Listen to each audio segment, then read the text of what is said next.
Hi there to my Earth Dominant people. So Earth Dominant just means that you know that you have the majority of planets in Earth signs in your chart. You resonate with Kapha dosha and Ayurvedic medicine. You really relate to the Earth style, right? However you got here, we'll take it. Let's see what's happening for the week of June 28th for Earth Dominant people. We're going to pull a crystal card from Healing Crystals. Pargasite. Pargasite. Empathy, support, release. I am emotionally supported by the universe. So with support, we're talking about emotional support. Interesting because support is associated with earth, the earth element. It's more of a physical support though. So perhaps there is this need to look at emotions this week. Maybe there will be a huge purge emotionally. And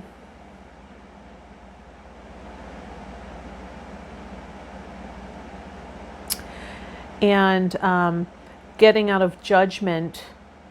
Maybe something about transforming judgment into compassion and empathy.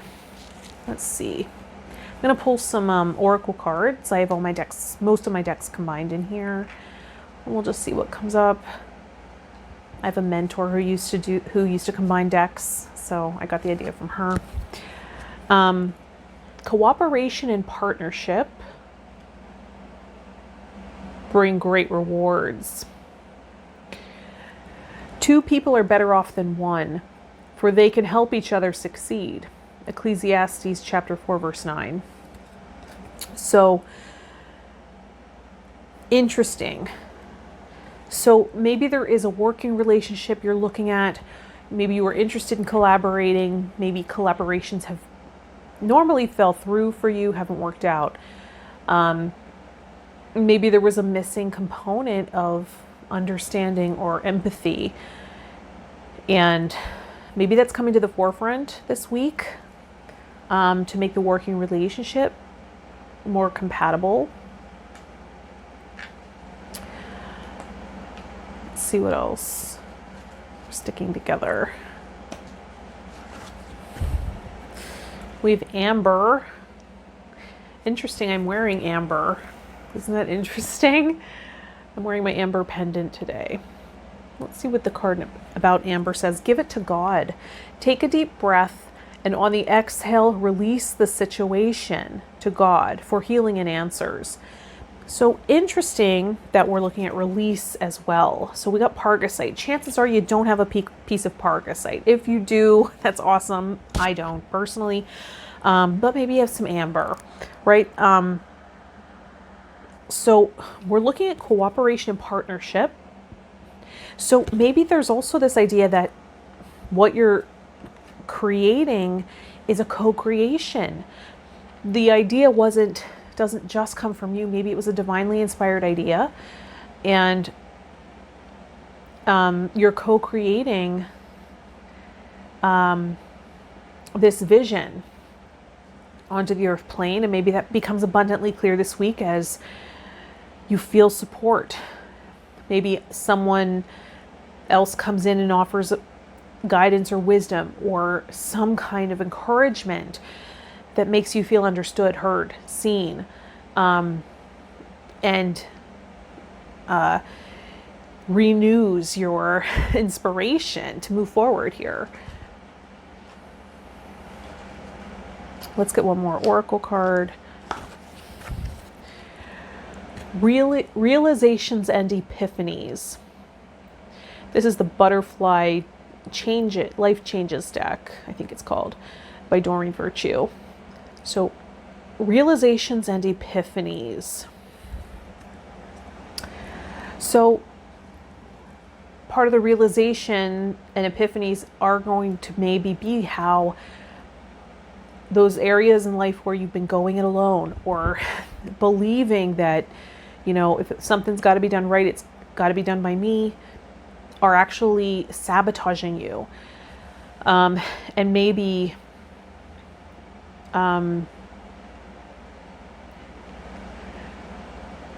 you're starting to connect dots here about that, about where that comes from, where that stems from. Maybe you see it didn't start with you, and that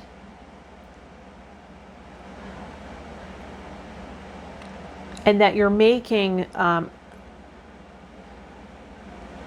deductions and assumptions before something's fully fleshed out. So you're ending the process early, maybe, of collaboration or manifestation. And there's a better way. And so those thoughts will shift this week. So be aware of those small shifts and celebrate whenever you note that a new way of thinking or a new perspective or a new way of seeing something is that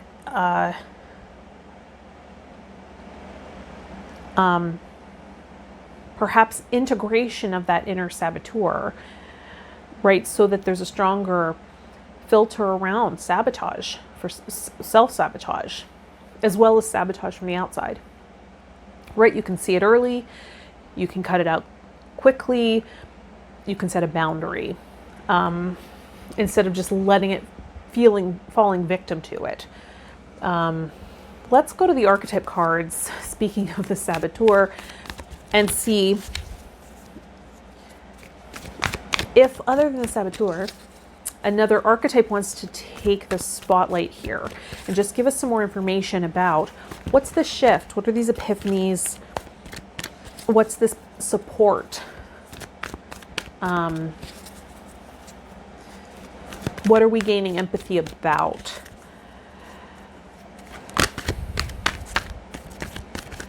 And what areas can we release our worries and fears that might be sabotaging or preventing us from starting, right? Are we able to give those to God or higher power, or just unburden in some way? Let's see.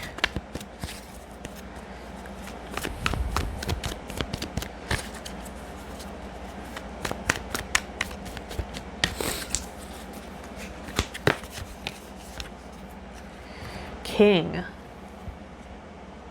So we have the king archetype.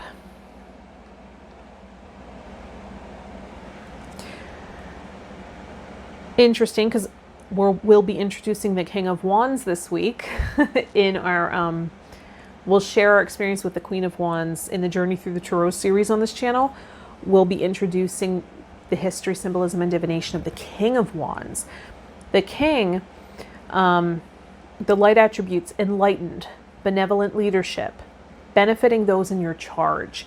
And then the shadow attributes: excessive feelings of entitlement, rulership without restraint. Interesting that empathy was highlighted here with Pargasite, right? Empathy, support, release. So maybe part of what we're releasing here are any sense of entitlement, which I think we all have to a certain extent, to a different degree, that we're weeding out, particularly if, we are looking to entrepreneurship, right? And things like that. We really have to put those in check, because it sometimes takes a lot of trial and error, or a lot of reworking things until they really yield the rewards we're seeking. So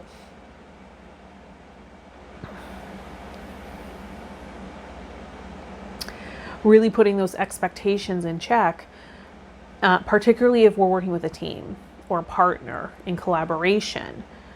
More empathy, benevolence.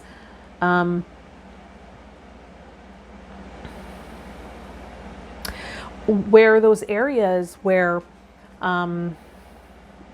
you are able to take on different tasks that maybe you're better at than other team members or your partner, and where areas where you can relinquish some control, right, in order to not have such a full plate of things that you have to manage and deal with?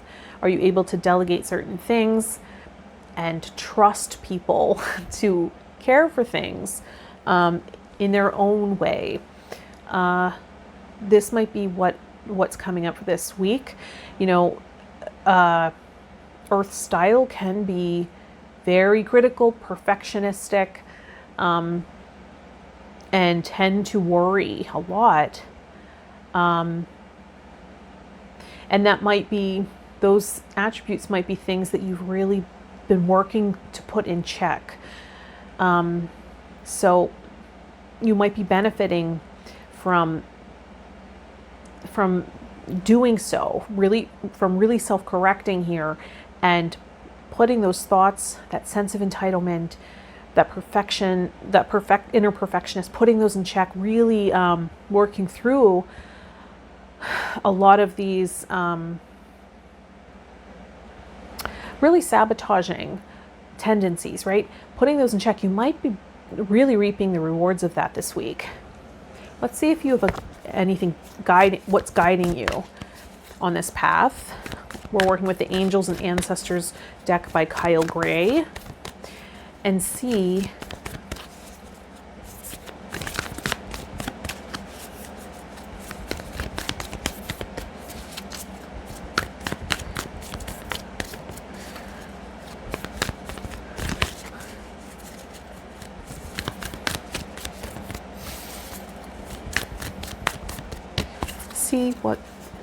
what is the guiding force here. Medicine Guardian. Be open to healing information. Be open to healing information. So, this might be part of the realizations, the epiphanies that are coming in. Empathy can be a healing salve in relationship. Also, knowing and trusting that we're guided, right? Giving our worries to God, or higher power, spirit, higher self, whatever it is. And then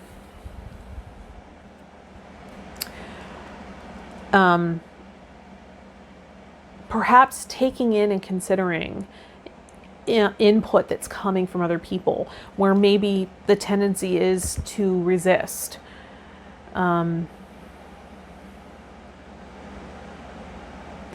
Maybe a different approach this week will benefit you.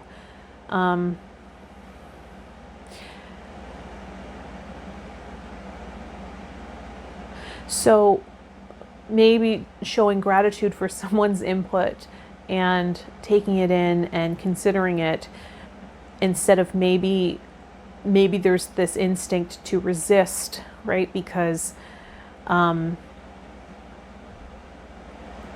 have this tendency a lot, people coming in and giving me advice about certain things where I've really studied or invested and found amazing mentors and really invested in my learning of different areas of life. And then people coming in who don't know me that well, giving me advice. It doesn't sit well with me. I'm not that graceful at receiving it oftentimes, simply because I feel like I've worked with the best of the best in so many areas that sometimes I just feel like I feel very resistant to that. And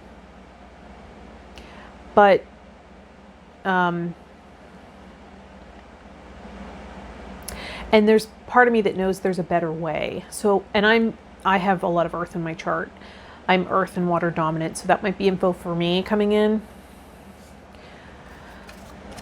You'll have to let me know if that resonates with you as well, because, I'm going to go to the Gilded Tarot, get some tarot cards to flesh this out. I definitely feel like I'm perfectionistic in a lot of areas. I over prepare. I need to feel very prepared. And I'm working with people who I'm finding myself collaborating with different people who have different styles. Some are a lot more, let's just jump in and do it, you know, which is uncomfortable for me. I mean, obviously it depends on the outcome. Like if it's improv, of course, but if we're having a conversation and I want to have a thoughtful response, I'd like to probably know what we're going to talk about if we're recording it. So just finding my footing with different collaborations like that, of knowing where I can prepare and where I can know ahead of time. I did find myself finding a happy medium there this recently. So let's see what's coming up in the tarot cards.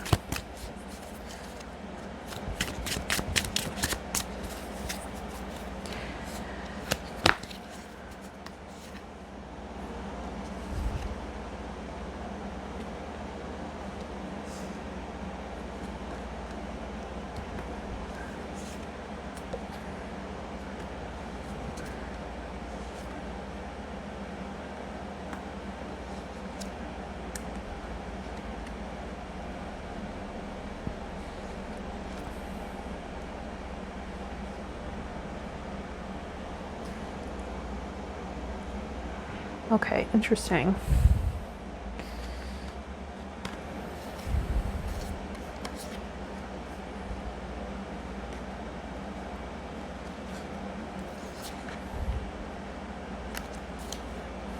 Okay, so the Eight of Wands is at the bottom of the deck, and the Eight of Wands is about passionate, fast communication, right? The fiery energy of the Wands.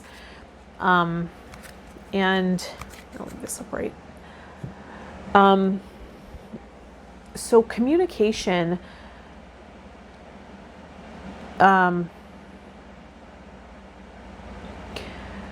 quick communication of your wants, desires, passionate energy might be important this week. We have the Five of Swords here.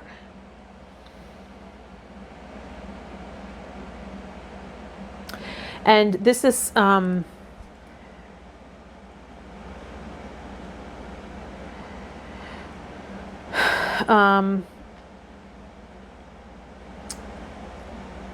this might be some of that. I mean, this isn't a king, but this might be some of that energy of the king, of feeling entitled, of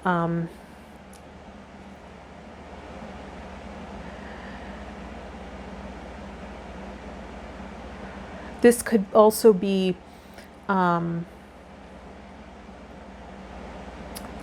like stealing energy, taking either intellectual property or stealing someone else's words, like plagiarizing.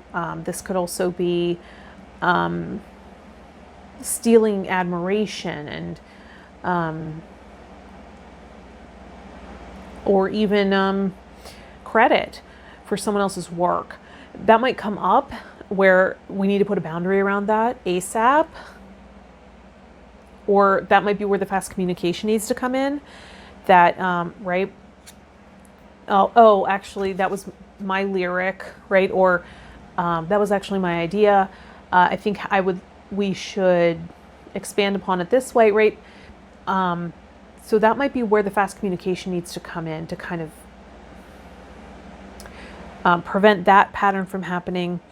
There might also be things we need to walk away from.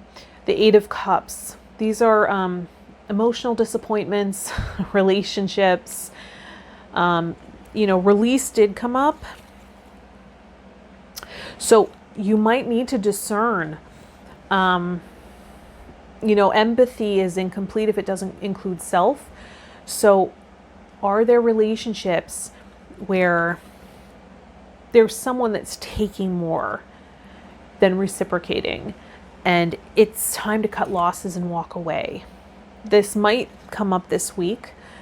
You know, where is it that you're able to communicate boundaries and move forward in a new way with someone who will honor that, right? Who is capable of collaborating, who's able to cooperate, and capable to succeed with you, and who is sort of just using you for their own benefit, to their own advantage. And that might be something you're juggling with this week. We have two of Pentacles here. So there might be a choice.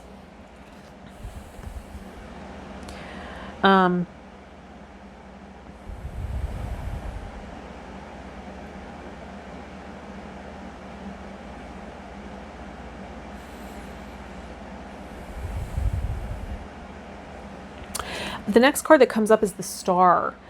The Star is that big dream, a vision, transcending hardships.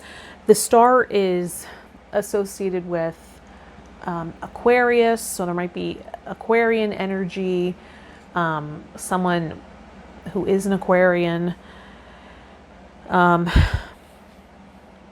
So it might be coming up to indicate that.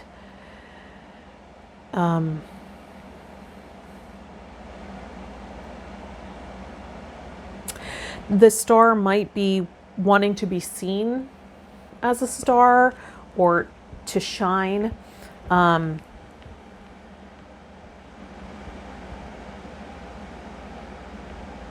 So maybe this is someone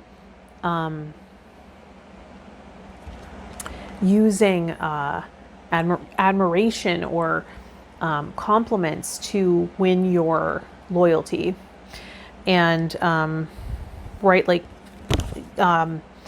boosting your ego, but really there's underlying motive that's not really working out in your favor.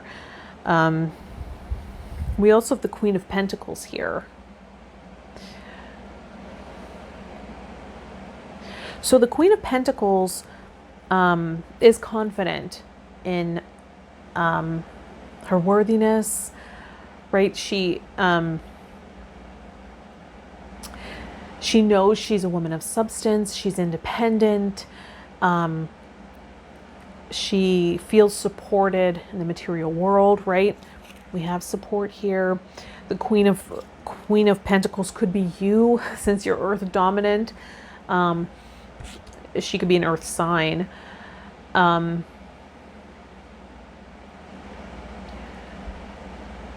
But she's really got it together, right? She just feels stable, centered, grounded, and knows her worth, knows her value.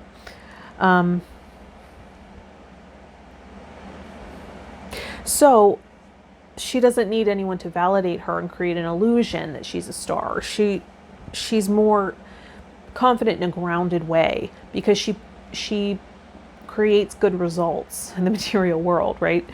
And we have the Knight of Pentacles coming in.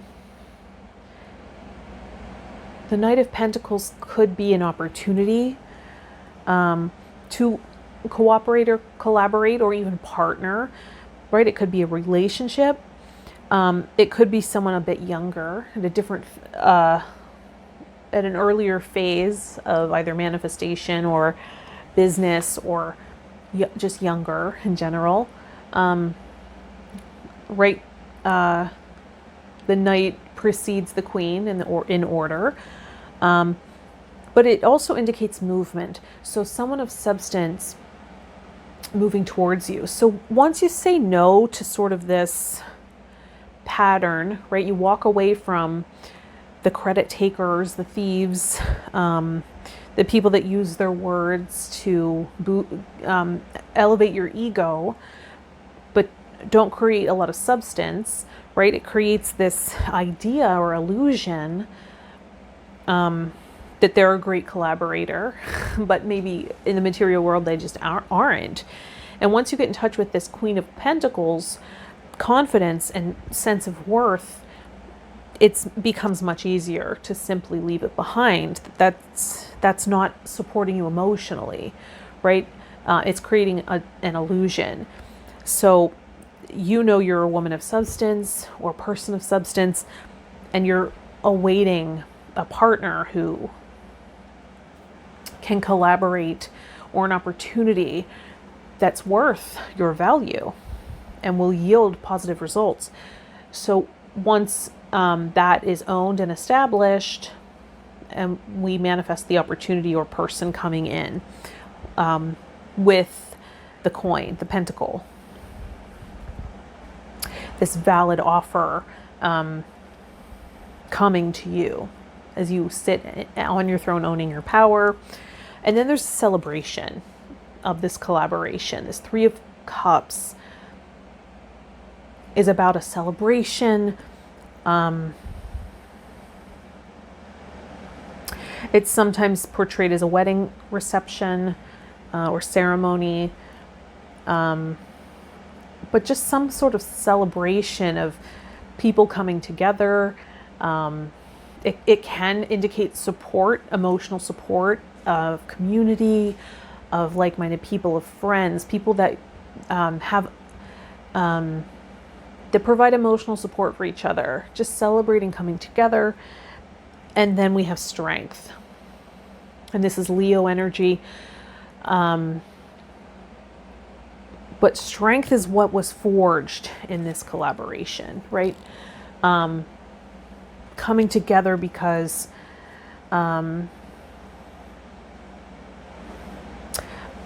each individual's cup is overflowing. They have something to offer. They're reciprocating, right? And boosting the emotional state of one another, creating the celebratory energy. And that's where the strength comes, right? Each person's individual strength as a person comes together and amplifies in this collaboration or this group, this celebration. So the opportunity is coming through. Let's go to the Angel Medicine Oracle cards.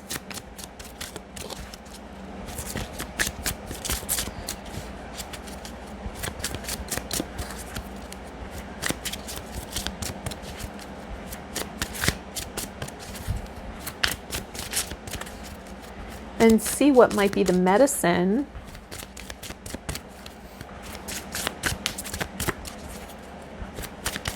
to focus on. Since we do have the Medicine Guardian, be open to healing information.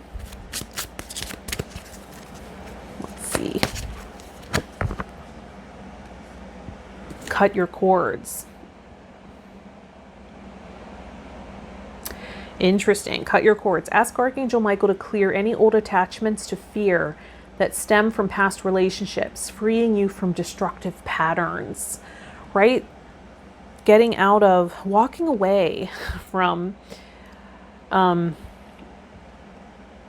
these past connections that no longer are healthy. They're just draining you, right? People that are just sort of stealing validation or attention or credit.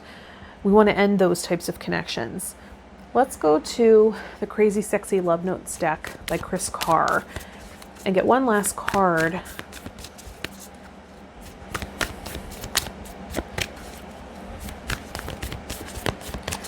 To see how this reading wants to wrap up.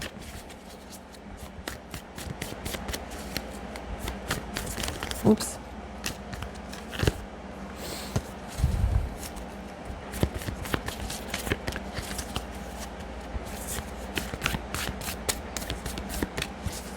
Perhaps you are ending this cycle of listening to words alone, right? And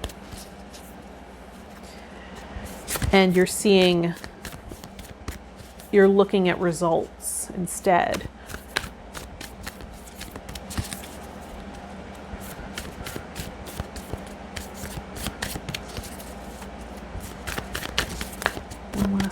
card.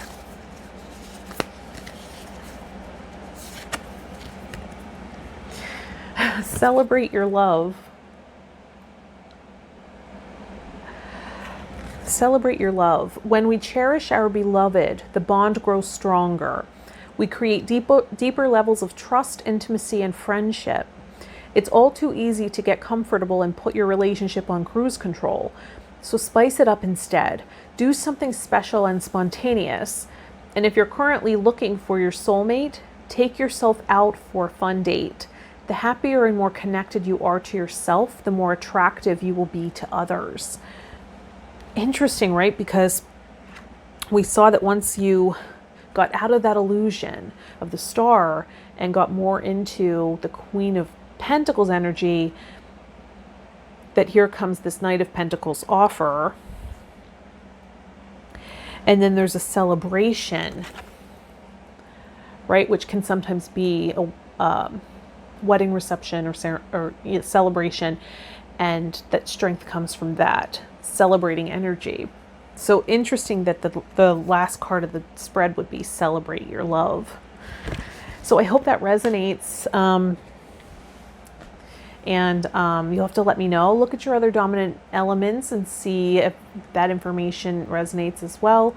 Thanks for liking the video, subscribing to the channel. That's really valuable to me. If you want a personal reading or a session or to donate to the channel, that'll all be in the description of the video. All right, I'll see you in the next one. Bye, Earth Dominant.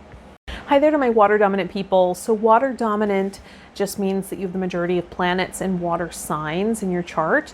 Maybe you just resonate with water style, right?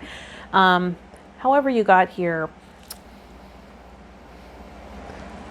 let's pull a crystal card from Healing Crystals for the week of June 28th. Diamond. That's a good one. We got Diamond. Divine connection, purity, love.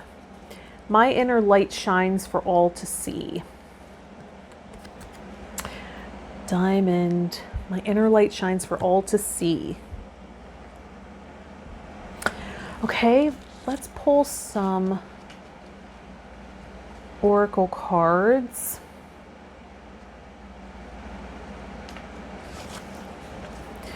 Waves of prosperity. New abundance and exciting opportunities wash over you now.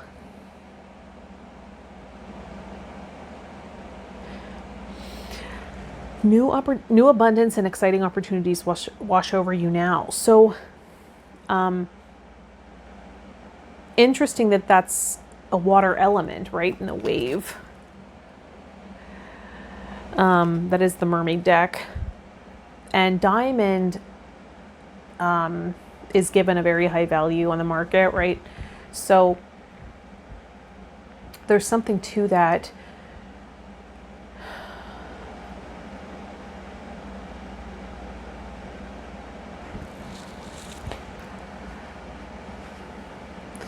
The purity part is speaking to me too. Admit your true feelings to yourself. Be honest with yourself. Only you know what it is that you truly desire. So maybe there is a question of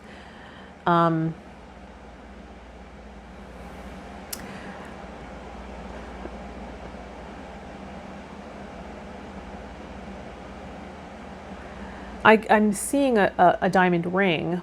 Like, is that something that would mean something to you in relationship, something that you would expect to receive, or is there something that has more value to you that would be more meaningful? Because that's also something that came in about the prosperity. New abundance and exciting opportunities wash over you now.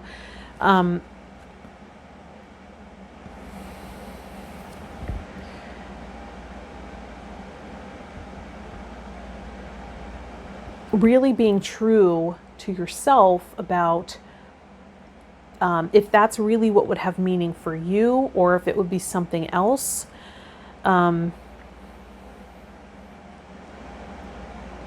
Perhaps there's this idea of the divine counterpart coming in. I'm going to get another card.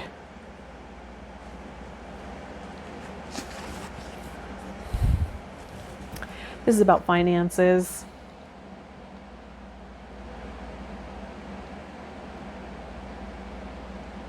So finances.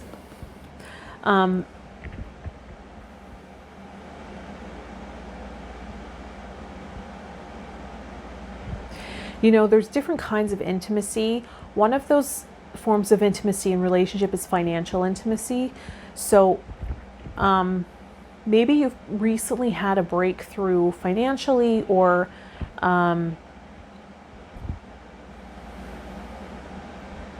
like a paying off of an old debt, or a windfall of from a financial investment, or business starts picking up or something, and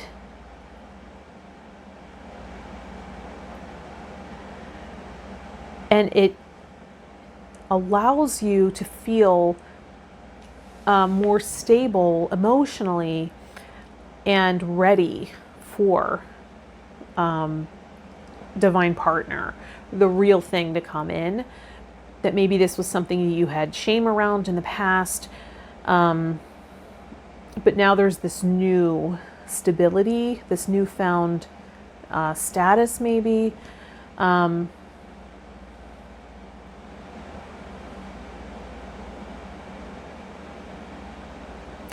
There's also something about getting really real with yourself about spending, about what actually has value for you in your life, that getting more clear. Oh,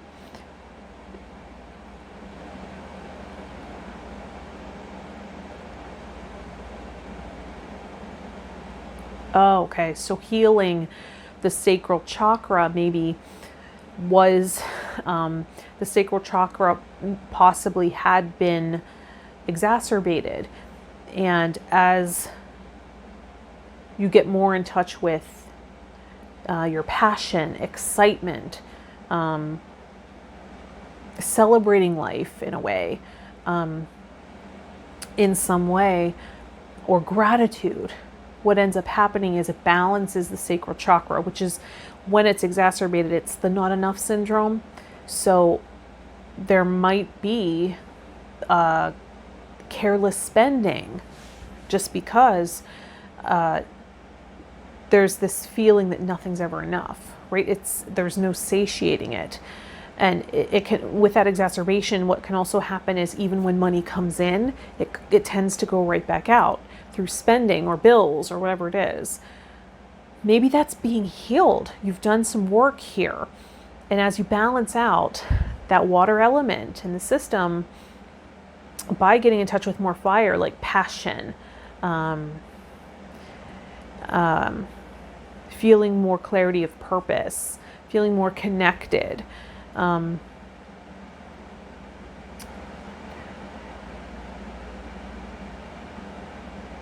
it helps balance that. So you're able to make more reasonable decisions there and feel more in control. And that just adds to the prosperity, this sense of abundance. And perhaps you had to walk through some financial difficulty in order to sort of really refine that, to get rid of excessive spending, monthly bills that you could eliminate, right? Different services and things. Maybe you went through some hard times so that you could really refine that for yourself. And now looking back, you can see the purpose in that time. But while going through it, it just feels like a struggle, right? Let's go to the archetype cards.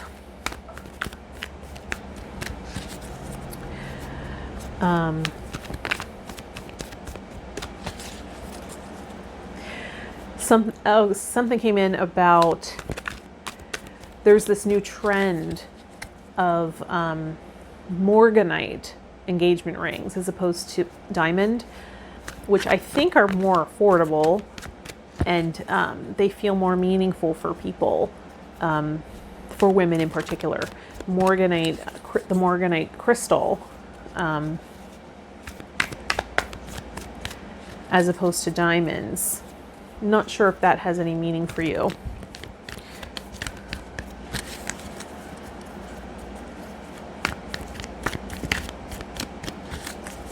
Let's see what archetype from the Archetype Cards by Carolyn Meese wants to take the spotlight here and give us more information.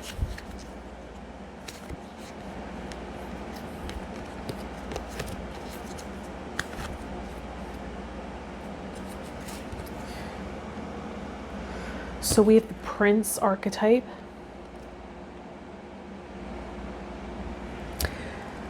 Romantic charm and potential for power is the light attribute, and then the shadow attribute, using power for self-aggrandizement. So this might have to do with also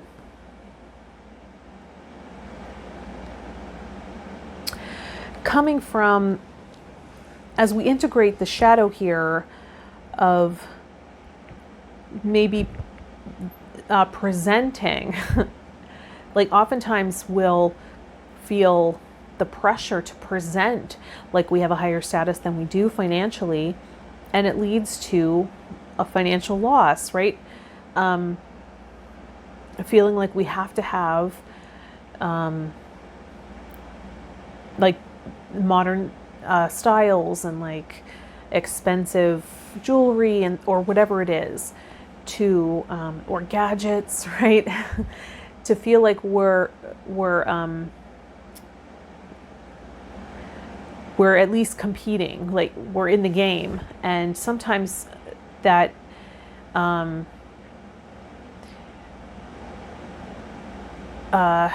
once we go through a certain amount of maturing and owning our self-worth internally, we no longer feel like we need to compete in that arena. That we're more comfortable, and maybe that's what's being highlighted here. Maybe you're starting to you're really realizing how much transformation you've really gone through there, where you don't really feel these social pressures anymore.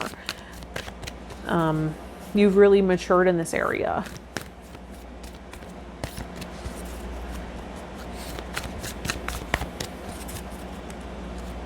Let's pull a card to see the guiding presence here from the Angels and Ancestors Oracle cards by Kyle Gray.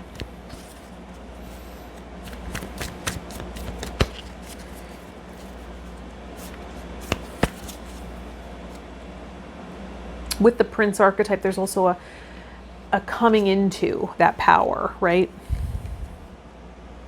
So we also have Shaman coming up as the guide. And Shaman is trust higher forces, is the wisdom here. So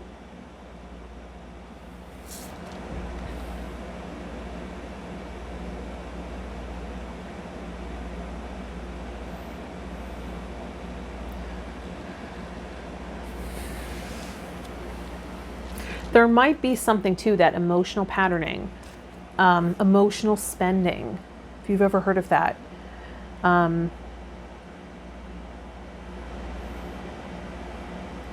And since this is a prince, not yet a king, there might be a bit of maturation that needs to happen in this area. Like maybe you consider yourself a late bloomer as far as money and success and power in life. And you're learning to come into your own here. There's something about getting right with your relationship to your divine purpose, to divine will, divine timing, and provision.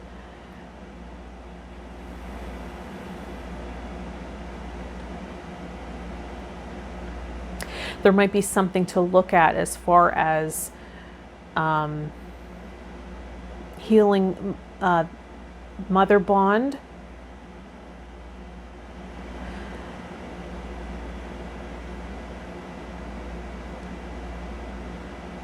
So that there's a right relationship internally, right, with self, right relationship with life. So seeing how conflict there could have impacted and informed other relationships, relationship to finances and provision, relationship to your presence here, your purpose, your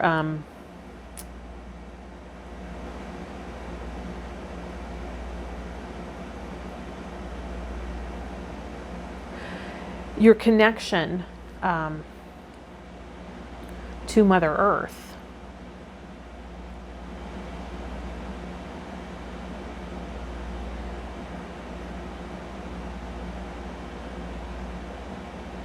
You might want to go inside.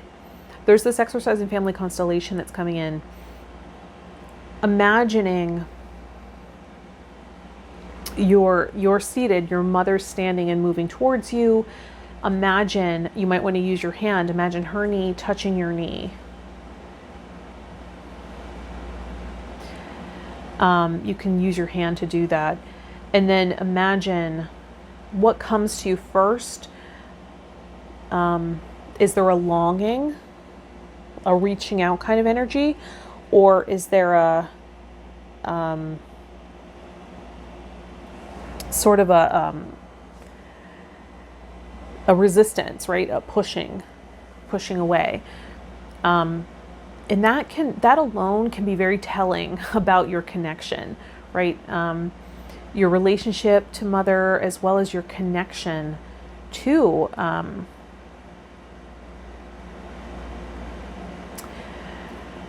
provision, purpose, life itself. I know when I did that exercise, and still when I do it, it's sort of telling how the child experienced Mother's love, right? That it was always just out of reach, or that it was overbearing. And for me, I always perceived it as just out of reach. Although I do have a lot of memories of overbearingness, right? But the overlying theme was this longing for love, this longing. Interesting that the diamond also is about love. So there's a connection here, right? Purity. I also recently had a dream that I had a baby girl. And that can be about purity, right? Speaking of purity here, in the beginning I said that purity was standing out to me. So I had a dream that I had a baby girl. I don't have any children in real life. And it was just, I remember bringing the baby to my aunt's house in a dream. I was just there. In the dream state, I didn't have an awareness that I was recovering from childbirth or any memory there. It just was sort of, I had this baby and it felt like it was my baby, and I loved it and it brought me joy. And then I had this realization, maybe it needs fed, right? This afterthought of, maybe it has needs, right? And then I attempted to breastfeed the baby, which in the dream felt like the first time I attempted it. And it was just sort of this curious thing, like, is this going to even work? But this baby was at least a few weeks old. So that was very interesting. And upon waking, I looked up the symbols for baby, and it was about, purity, your own innocence, a new beginning, right? A fresh start. And then with breastfeeding, it was about dependency. And I was like, wow, I'm really working through a lot of patterns of codependency right now. that are ancestral. I'm breaking those down for myself really consciously right now.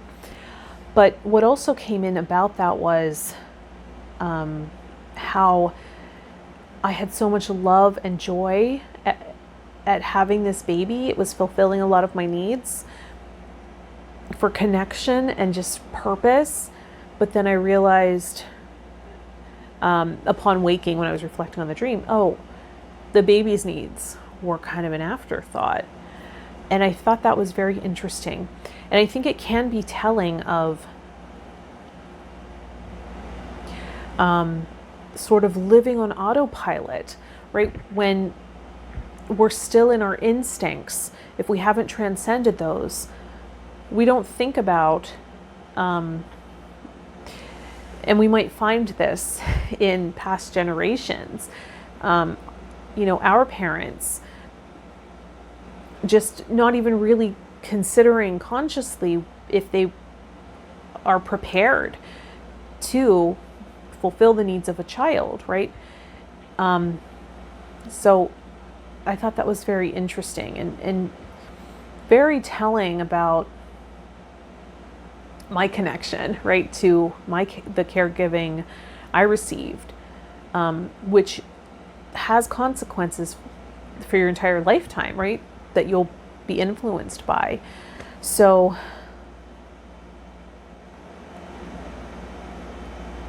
interesting that came in. But we can offer a lot of the burden to a higher power. What's ready to be released right now? Right? Sometimes things come to the surface like that because they're ready to go. They're ready to be released. What's ready to be released? We don't have to hold on to it too tightly. Another thing in family constellation therapy is that the only thing you need to do to become a parent is to conceive a child and give birth. That there are resources in the world that will enable a child to survive after that, right? So oftentimes a lot of the suffering we go through is believing that things should have been another way. And I'm working through a lot of that myself, right? As I heal, you learn these concepts, you learn the impact of trauma or separation or all these things that are very traumatizing to a young system who doesn't have the maturity, the wisdom to really understand what's happening. And we might look back and think, you shouldn't have done that. Things should be this way. You should have done this.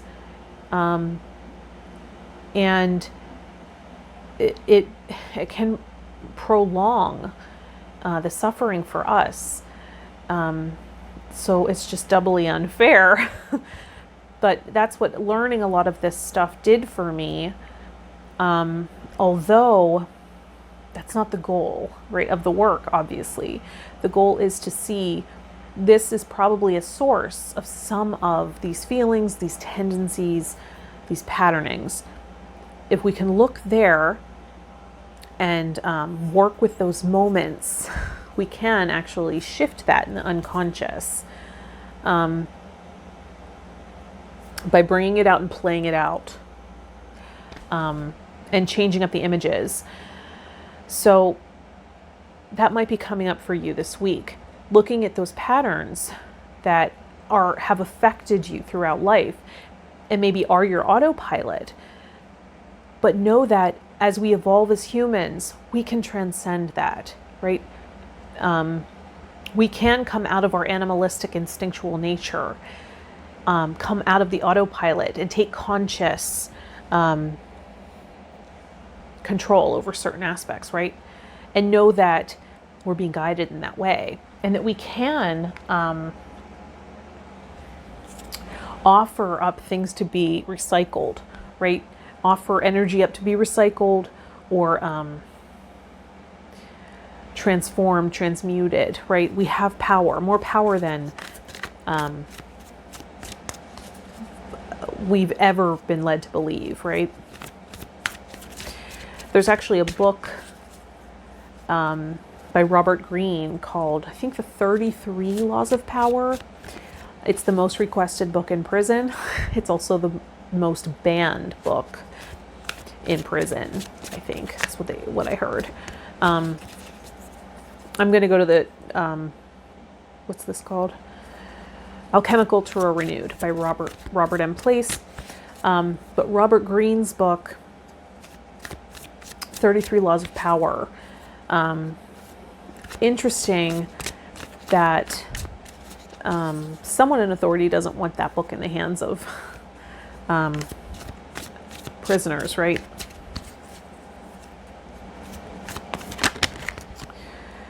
So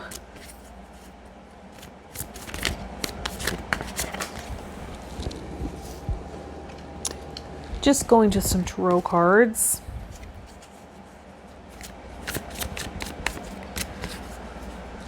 I think also the mother information came in because of the Prince card.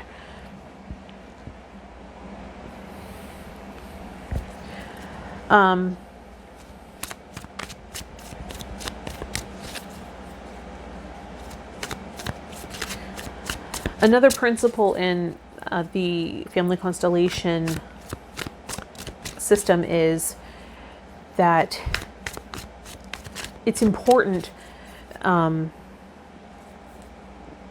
that both men and women, when they're born, are in sphere of influence of mother. And then both move into sphere of influence of father at a certain age, certain time in life. And then women move back to influence of mother. But sometimes a man remains in the influence of mother. So this can prevent him, and since father teaches us how to do in the world, this can prevent him from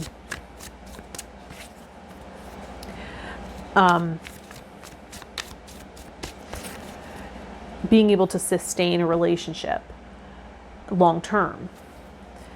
So he'll express in the ladies' man archetype, right? The Prince Charming archetype. And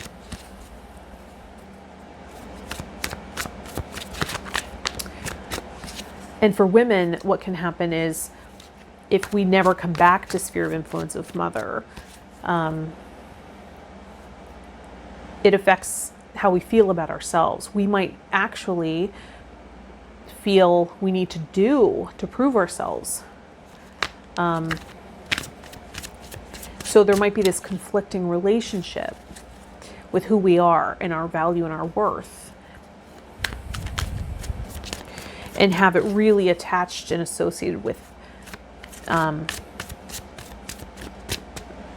what we can yield, or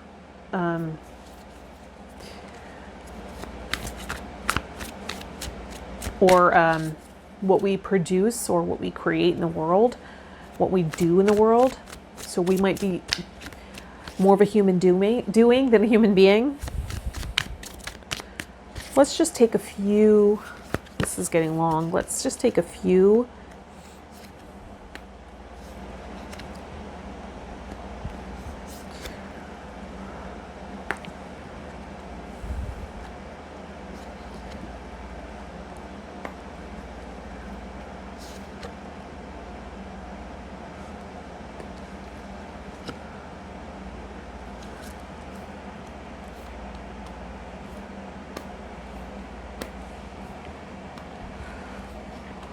Let's see.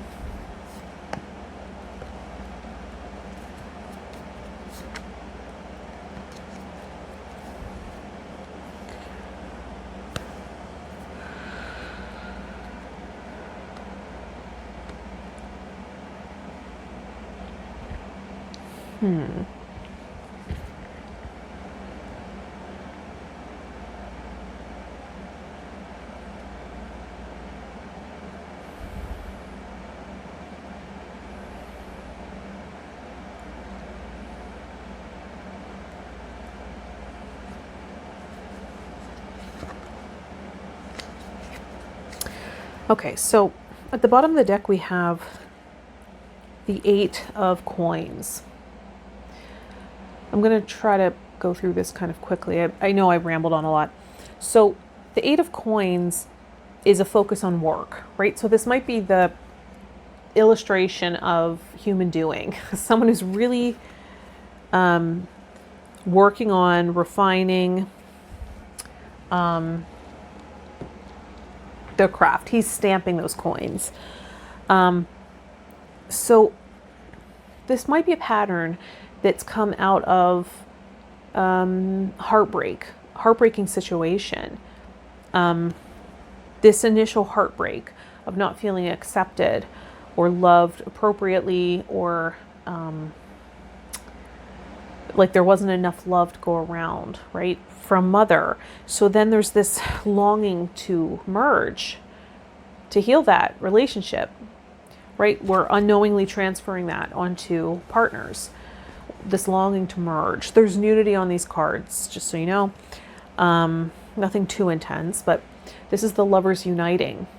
So we might have found that we take on this pattern of wanting to heal that broken heart. Another aspect of human doing is, connecting sensually with another person, and performing the act of love, right? To prove our worthiness, or that we are a worthy partner, whatever it is. Or sometimes what can happen is, if we are in a partnership where we're sharing that financial intimacy, what can happen is we feel sometimes the prostitute archetype can have an effect where we think we aren't independent, we can't express ourselves genuinely. We feel forced to sort of compromise and do things that we wouldn't normally want to do as an independent person. And this is this is an archetype of survival, right? So that can happen. This is the 3 of staffs. This can be about our ships coming in. We're waiting for our ships to come in, waiting for that sense of fulfillment, right? Like, I did this for you. Now, I want to feel that emotional fulfillment, right? Now I expect you to love me and give me all of the emotional rewards for giving you my body, right? Sometimes that happens. It's an unconscious thing, right? Based on this initial wound. And also your resources, right? And also provide for me. But when we focus on our own work and our own purpose, independently, work on creating that financial money tree for ourselves, right? Reap those rewards from hard work ourselves. It can purify that relationship, right? Where we no longer feel we're in this exchange, right? It's called sometimes horse trading, right? Right, where we feel like it's transactional. That can happen in relationship too, where I'll share my coins with you,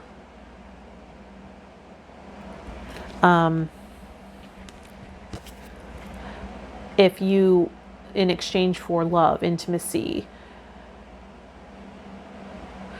We can get stuck in that pattern.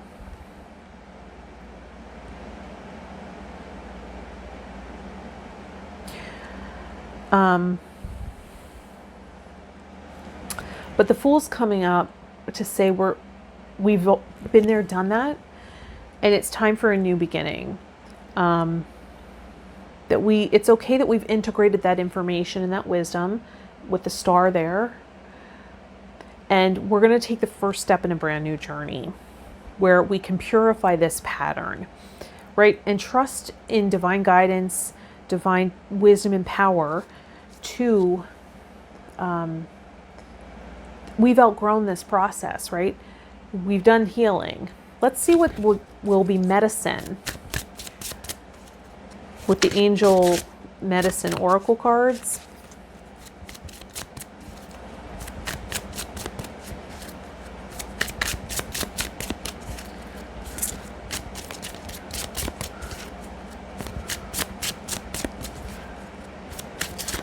This is still in the collective consciousness, isn't it?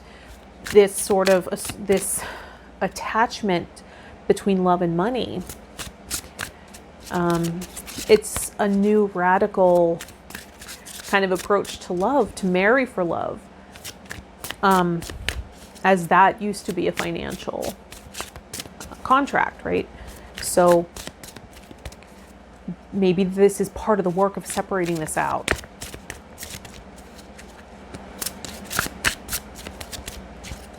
And that might be coming up this week, highlighted. Maybe there's a new awareness. We have shield yourself as the medicine.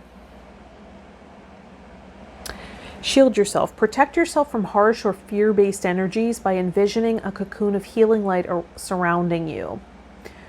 So, using your capacity to envision, strengthening that may be supported by a trust in higher power, right? Envisioning this healing light, shielding you, magnetizing only a match to that light, that healing energy. And let's end this reading with one last card from the Crazy Sexy Love Notes deck by Chris Carr.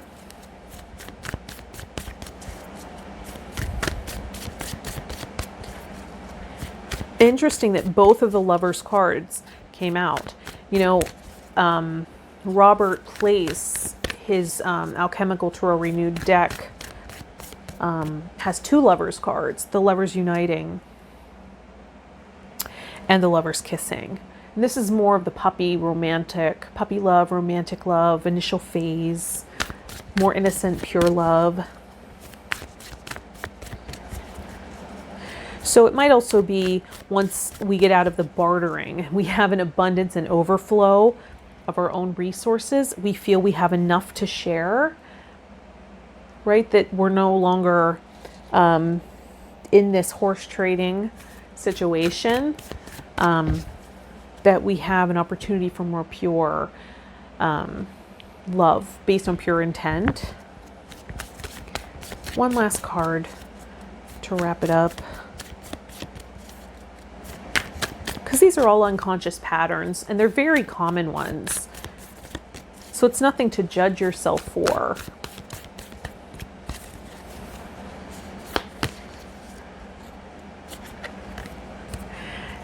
You did it. You did it. Hooray. Success is here or just around the corner. You've worked hard and your efforts are paying off. Congratulate yourself and truly savor your fantastic victory. Just remember that success comes in cycles, so we can't be at the top of our game 24/7. We succeed, celebrate, rest, renew, and succeed again. Know where you are in this journey.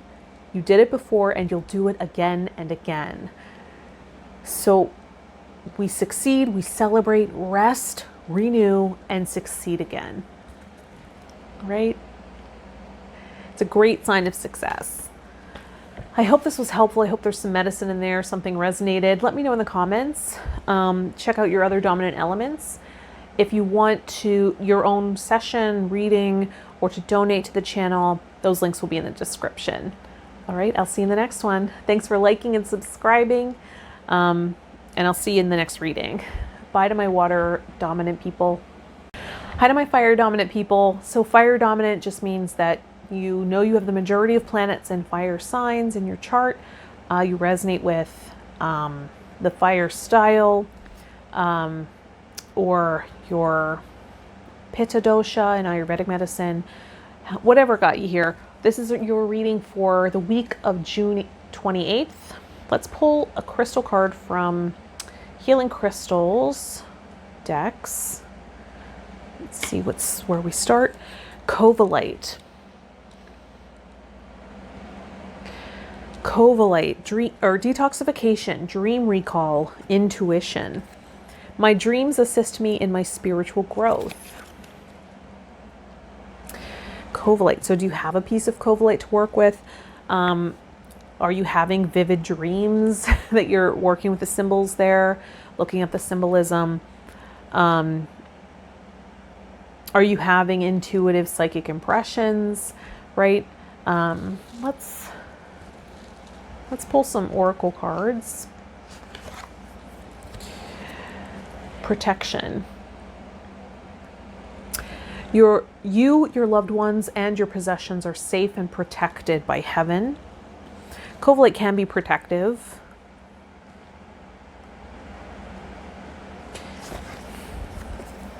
Stay focused.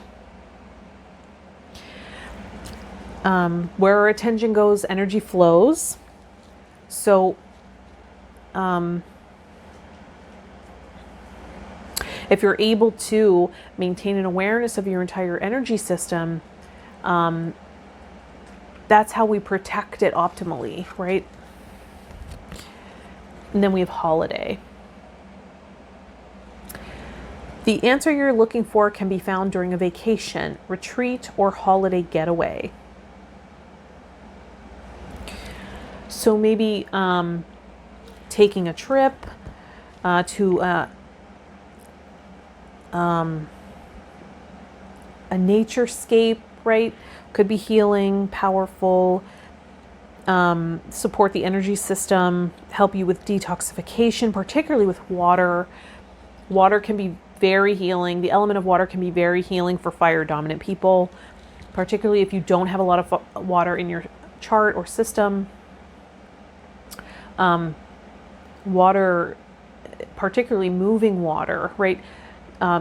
Still water can help us with inner reflection, which I guess could be coming up with intuition and dream recall.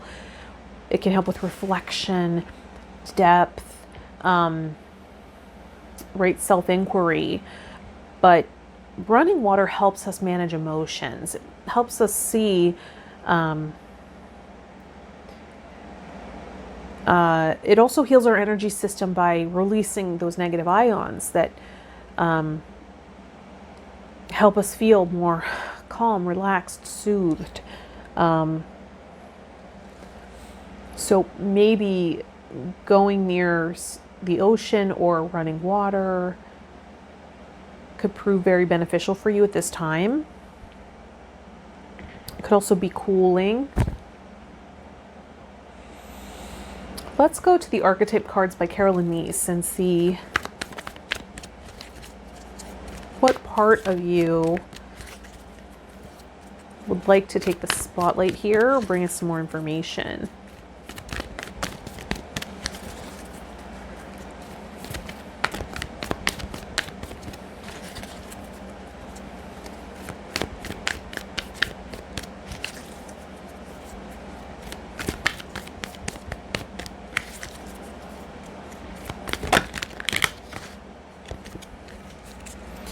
So we have dilettante.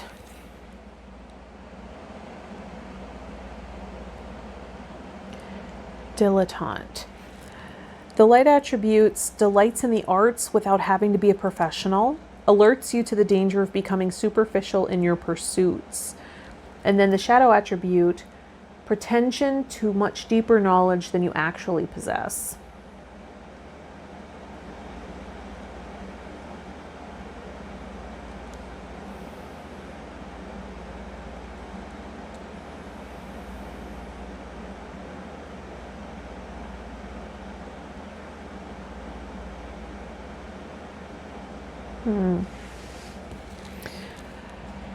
So along with sort of holiday and nature, a naturescape, or maybe there's some kind of creative outlet for heightened emotions, or irritation, or the passion that you might be feeling, that feels like it just doesn't have an outlet or a release valve. Maybe finding some kind of artistic outlet for it at this time, whether it be writing, journaling, drawing, painting, playing an instrument,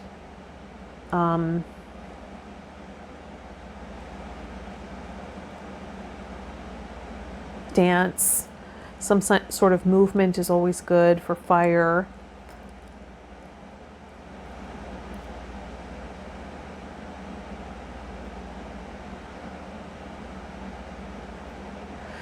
Let's see what the guiding force is. We'll go to the angels and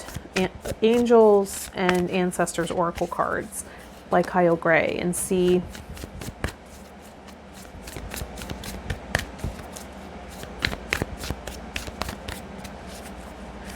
I trained in sound and music facilitation for meditation, and something that came up with most of the teachers were providing the elements. Nacho Aramani, in particular, would do a lot of sound healing concerts, and he would fill big bowls with water and use the sound of the water to bring that element into the soundscape. And I would often be up front, and there would be a splashing off that was actually really enjoyable for me. It was really cooling. And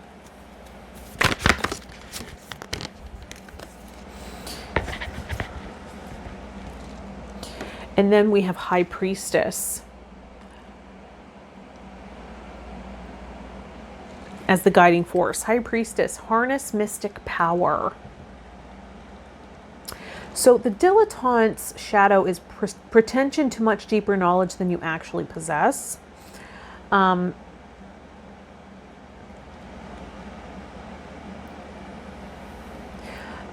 But also the dilettante's relationship to art can get them in touch with this deeper awareness, deeper connection. As you create art, you're getting in touch with creative flow, creative potential, creative source, right? So it can put you in touch with that connection to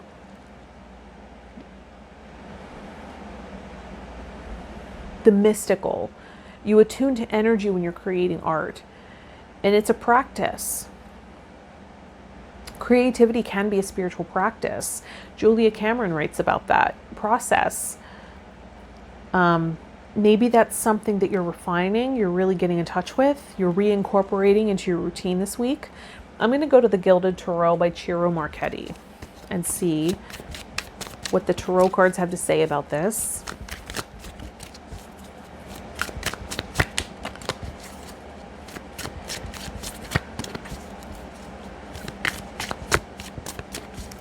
Maybe training your mind to stay focused on the process, right? And not, and helping you grow in your patience for the process. We do have stay focused coming up.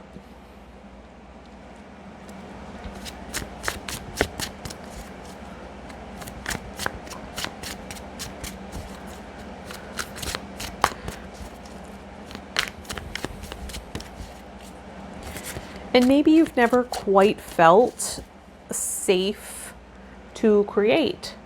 Maybe you got a lot of harsh criticism or judgment, self-judgment. And you're being encouraged to explore that once again. It's interesting that this is the picture in this card is a mermaid by the water holding a young mer person. And then This is also someone, this is a fairy by the water. So lots of water. I think even,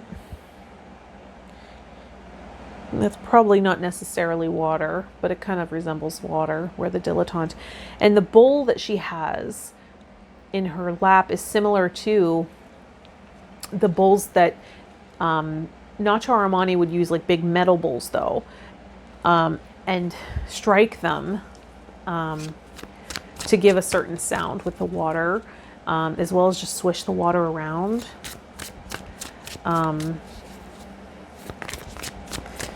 To create this soundscape. It was very interesting. It was really soothing and healing to hear that. So maybe it is in part using sound. The Queen of Wands came out. Interesting, in the Journey Through the Tarot series, we worked with the Queen of Wands this week. So that's our archetype for the week in that journey. And this is a fire sign, right? A fire sign female or fire dominant. Aries, Leo, Sagittarius.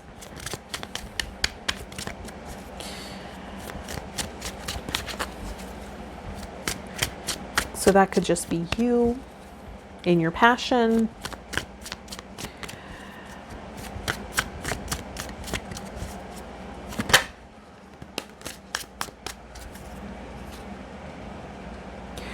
Eight of Pentacles, focusing on, staying focused on something, on a craft, right? Refining something. We have the staying focused card. So this is you staying focused, right? Refining those emotions. The Queen of Wands does refine those, that passion, that creativity, illuminating.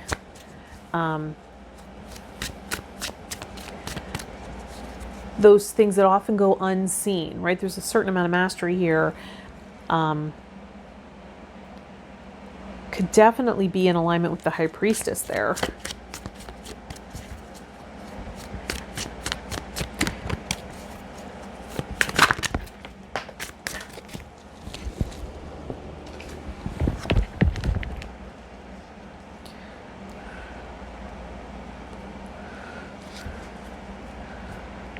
So there's a refinement here. There's also a Three of Wands.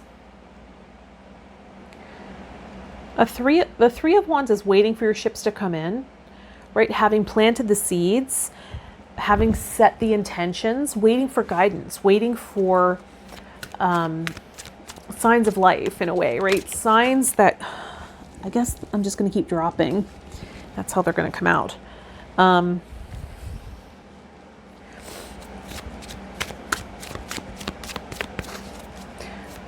Waiting for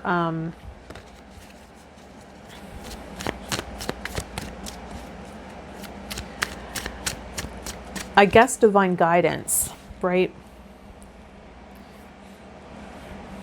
And then we have the Fool, which is a new beginning. It's the Fool's journey, right? So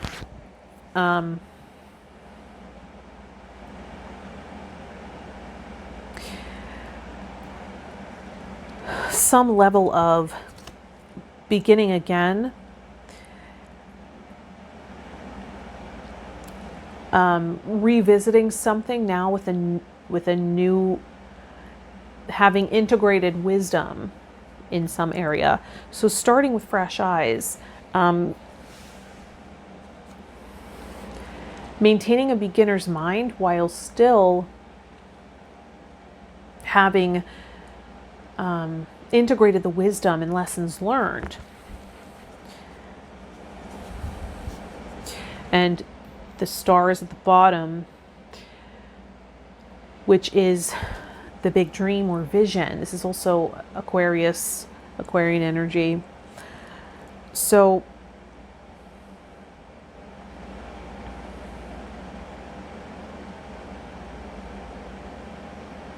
maybe revisiting this vision or dream. And maybe it's evolved a bit as life has gone on, but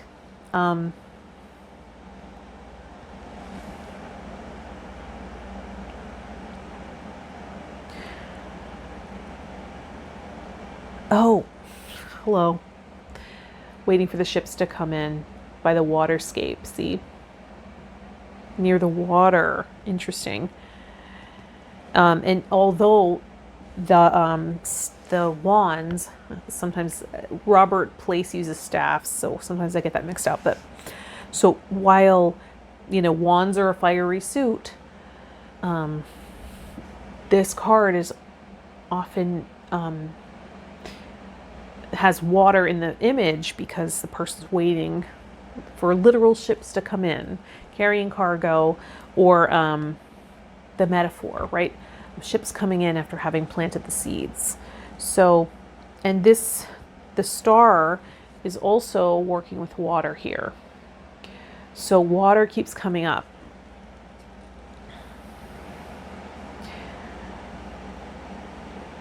As you refine this, and then water, consuming more water can also help with detoxification, which came up on Covalite. And interesting, on my screensaver for my Chromecast on my TV, there is sort of a rocky waterscape near the ocean, I guess, surrounded by mountains and a little bridge walkway and a lighthouse. Interesting. This is almost like a lighthouse here, the star.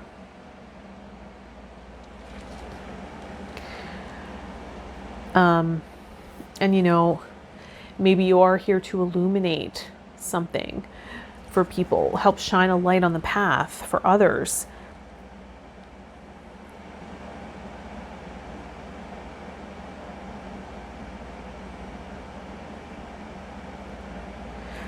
To show others how to maintain that protection by getting in touch with the light, right? Surrounding themselves with light and illuminating the way for them, because you've come through it too, right? And we have that same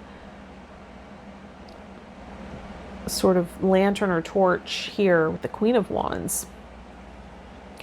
So part of the purpose of fire is illumination. So maybe you resonate with that you're illuminating something. Let's go to the Angel Medicine Oracle cards.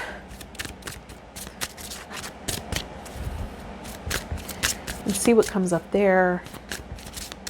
As far as medicine, we've gotten water, and now there's a waterfall. I don't know if there's voice recognition going on there or what. Sometimes I think so. Although there's no microphone, so I don't know.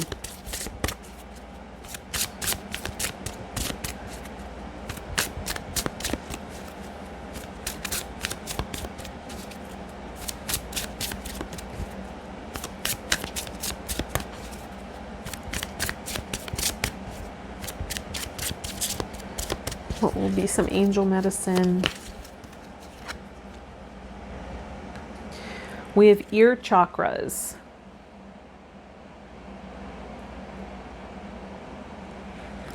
Ear chakras. Notice messages that appear as sounds, music, and words from both external sources and within your mind. These messages are real answers to your prayers.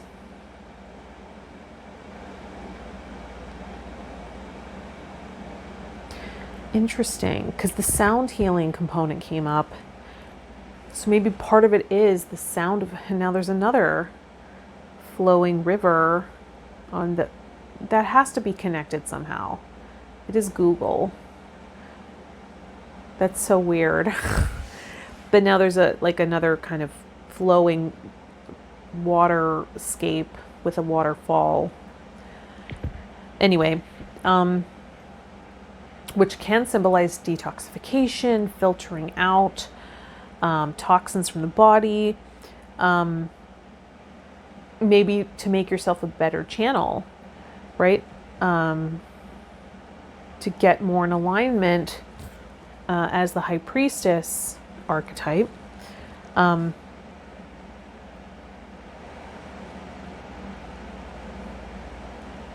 Just being near water. Let's get one more card from the Crazy Sexy Love Notes deck.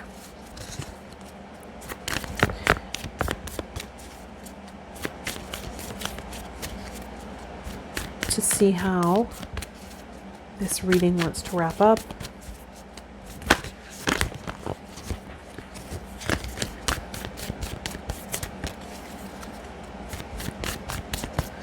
Fire does tend to be really direct.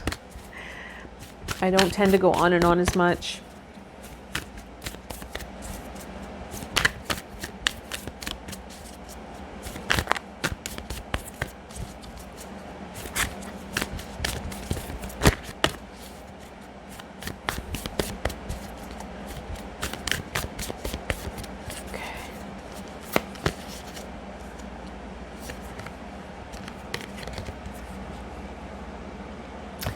Give each other space.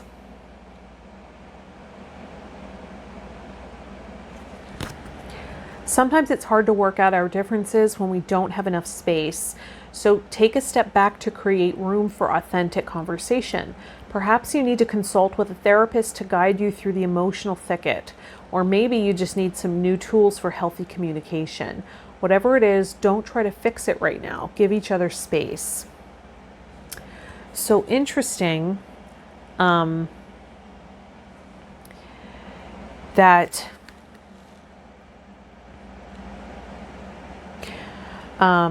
holiday came up, right? So if you are in a relationship, that might be taking space, right? And ear chakras. And these are both related to ether, right? The element of ether. Ether is about space. The ear chakras are associated with the element of ether as well. So, and then actual outer space, right? Ether is the structure that allows all the other elements to exist. It's the container. And when you're connecting to mystic powers or elements, or information, we often say, you're in the ethers, right?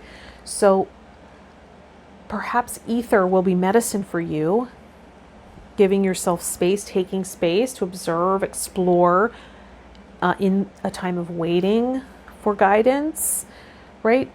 While we open our ear chakras and listen to what's coming in, taking in water sounds, naturescape to get away and take space for ourselves. Maybe there is something to learn from the element of water as we focus on it, right? That maybe a creative idea will come in, flow in, right? Sometimes that can happen as the water is flowing. We metaphorically have intuitive hits flow in, creative ideas tend to flow. So, right, and that can bring us back to this big dream or vision that you have creatively, that maybe just needs some time, attention, focus to refine it. A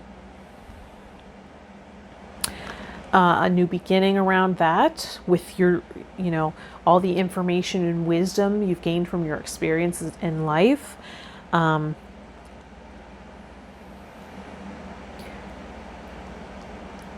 To get in touch with the ethers and listen to the guidance that's coming in. You're being guided,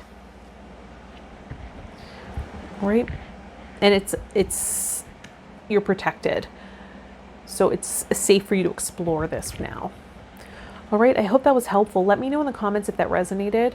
Check out your other dominant element readings to see if they resonate, if there's information there for you as well. Thanks for liking the channel, subscribing to the channel. That's really valuable to me. If you want a personal reading or session or to donate to the channel, those links will be in the description of this video. I will see you in the next one. Bye to my fire dominant people. Hi to my air dominant people. This is your reading for the week of June 28th. Air dominant means you have the majority of planets in earth signs in your natal chart, or your Vata dosha in Ayurvedic medicine, or maybe you just resonate with air, the air element and its style. Right, however you got here, we'll work with it. Let's pull a crystal card from the Healing Crystals decks to see where we're getting started here. Epidote. Epidote. Spirituality, inspiration, optimism. I am filled with clarity and light. So this is for the week of June 28th of 2020. We're looking at spirituality, inspiration, optimism. So when I started doing the videos for the week, I definitely had an uplifted feeling, a positive feeling, an optimistic vibe. And I thought that was really promising for things to come. So let's go to some oracle cards and see how we want to flesh this one out. School. School is coming up. The answer that you're seeking involves going to school. So maybe there's something that you'd love to explore further, that you'd love to deepen your knowledge around, that would make you feel more confident, and maybe it involves spirituality. You know, I just found out this week that one of the holistic learning center that I've done most of my training at and most of my classes, and I used to work there, the Open Center, the New York Open Center, now is going completely online. So if there's any modality or if there's information that you're seeking, that's one place you can look, because now it'll be available solely online, which is really beneficial to people that aren't in New York City, right?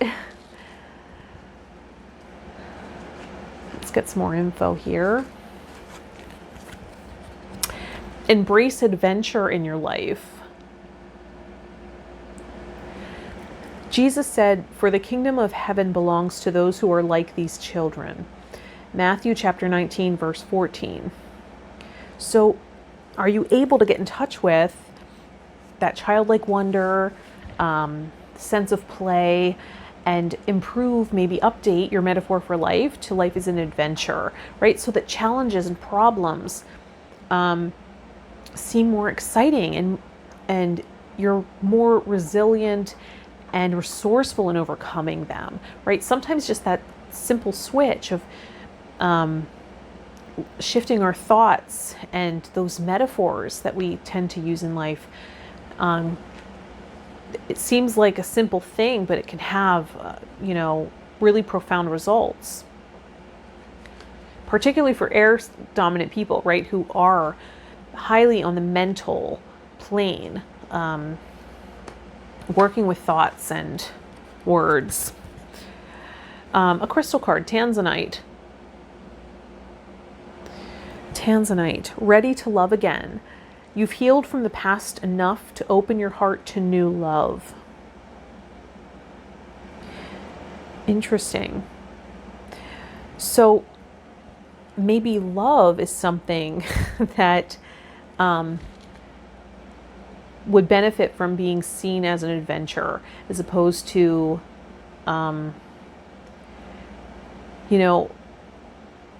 seeing conflict as an opportunity to get to know one another and strengthen the bond, create more intimacy, getting to know one another on a deeper level. And maybe,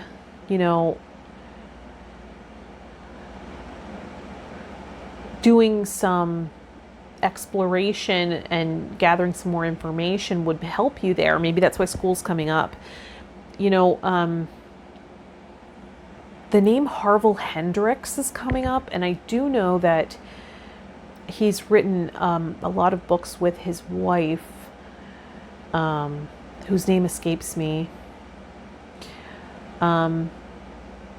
But I think they've even taught, I know they had the books at the Open Center. That's why I first heard about them. I think they've actually done classes there as well. They talk about, I think, conscious relationship and things like that. That might be something you're interested in.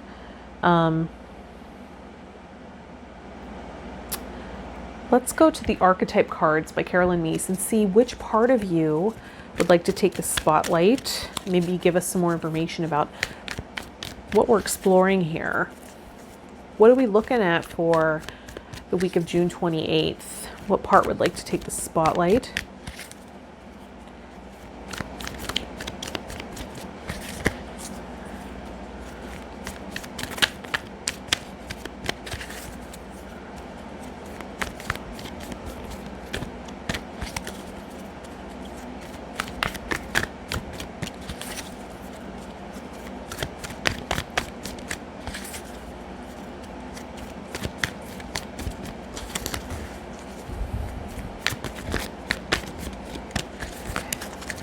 I like to give them a good shuffle because sometimes they stick together.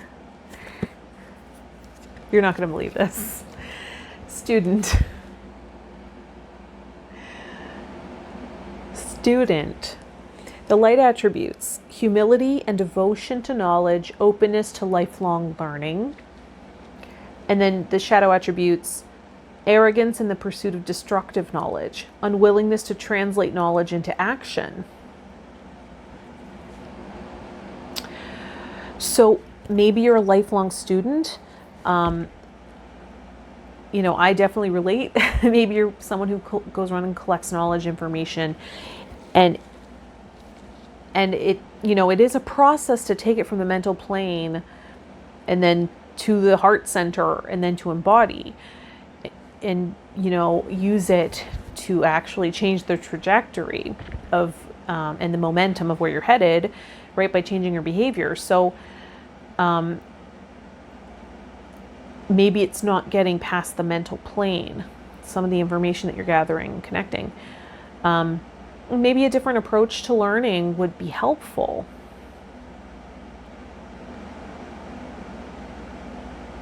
Some kind of somatic experience, right, where you're working with the movement of the body, something along those lines.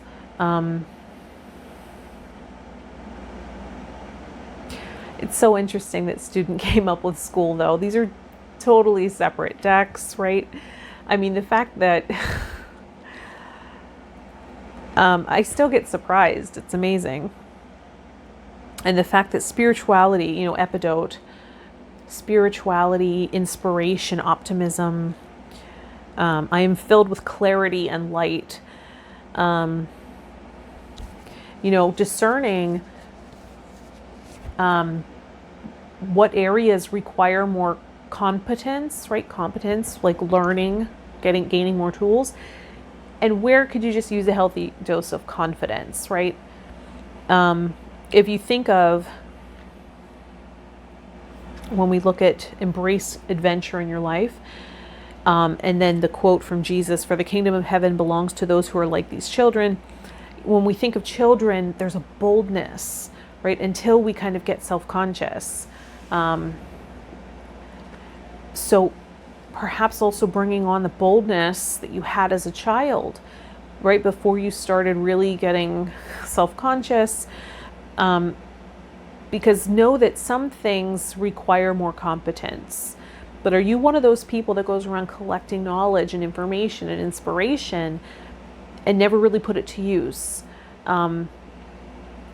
It will benefit you to discern what is, where could gaining more skills and tools be beneficial, and where could just a healthy dose of boldness help you get started and put it into motion, put it into action. Chances are, with air dominant, there's a lot of knowledge already there. It might just take some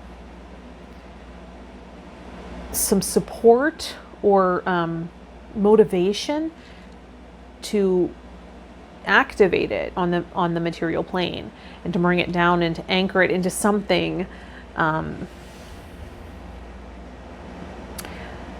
something that yields results for you, right, and other people. Whatever this is, if this is regarding relationship,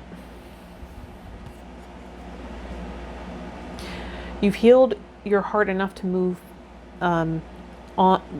you've healed from the past enough to open your heart to new love, ready to love again with Tanzanite.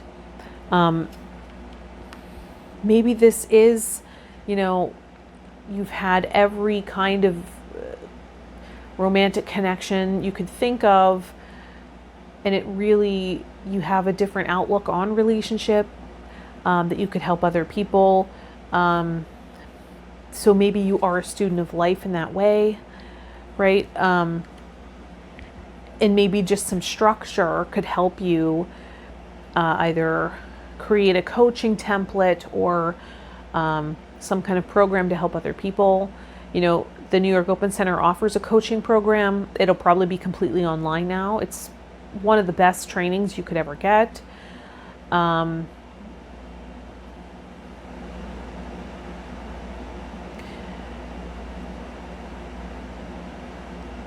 I'm still seeing Harville Hendrix, so maybe look into his work. Let's go to the Angels and Ancestors Oracle cards by Kyle Gray and see what's the guiding force here.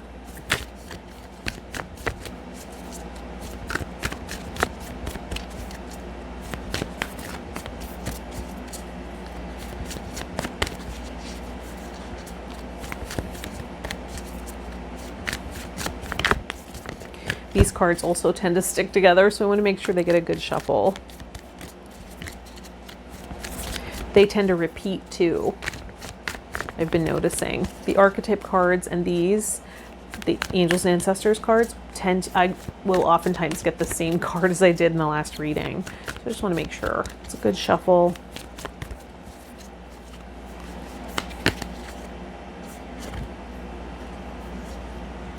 We have Winter. Take care of your needs.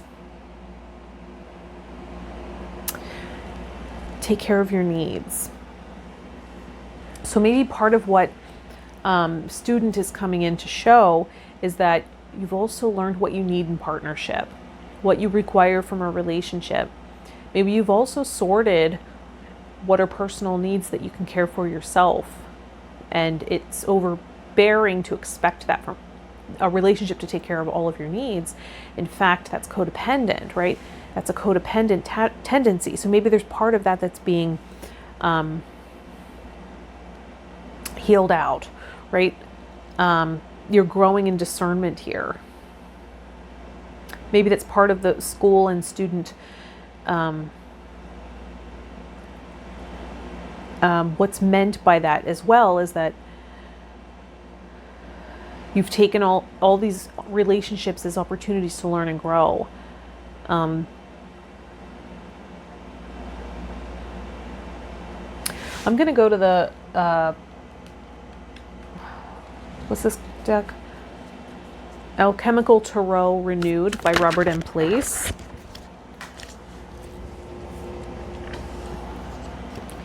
Okay.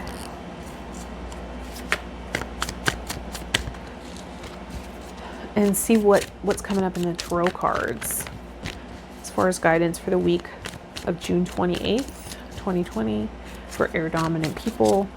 I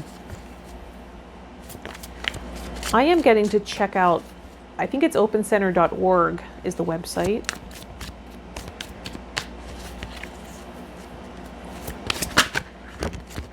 I believe opencenter.org. I think that's it. I know it's .org. But if you Google New York Open Center, the website will pop up and you'll see like their offerings, their classes, their teachers. They have a lot of free articles and videos, a lot of resources.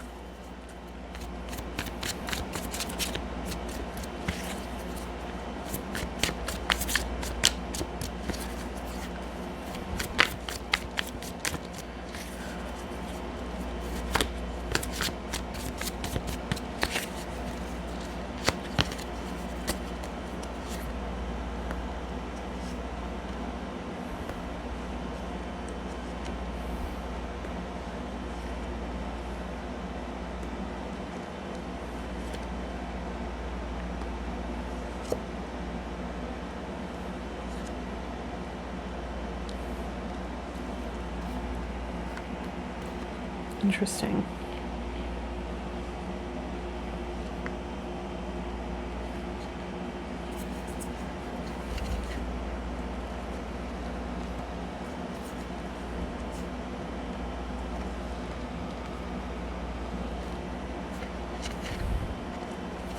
So the bottom of the deck is the Hierophant. And the Hierophant is a spiritual leader on the earth plane, who is well studied, right? Looks at tradition, emphasis on tradition, how things have been done up until now. In former decks was indicated as the Pope. In this deck, there's a man and a woman, right, representing masculine and feminine principles, combining. It can represent traditions such as marriage, in relationship readings. This is a spiritual teacher. And, you know, because epidote came up, spirituality, inspiration, optimism, you know, maybe you're feeling called to support conscious relationship, or support people on a spiritual path who want to find or strengthen their divine partnerships, right? Maybe that's part of your expertise. But right now we got Hanged Man coming up. Hanged Man's waiting in suspense, suspended in time, waiting for enlightenment and waiting for something to be illuminated or guidance of how to move forward. Waiting for more information. So there is a perceived loss with the Hanged Man. Maybe you have a sense that you're losing time. But know that your ships will come in. They are coming in. They're in process of coming in.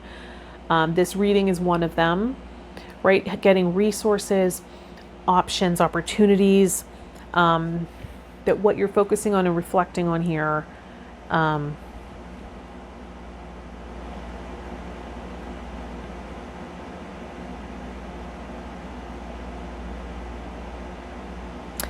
you know, Hanged Man could also be waiting on, instead of doing the work, right? Instead of doing the inner work needed or gaining newer skills, whatever it is, doing the inner work, just waiting in suspense, just hanging out and waiting for the ships to come in. So it's kind of like this manifesting on autopilot, right?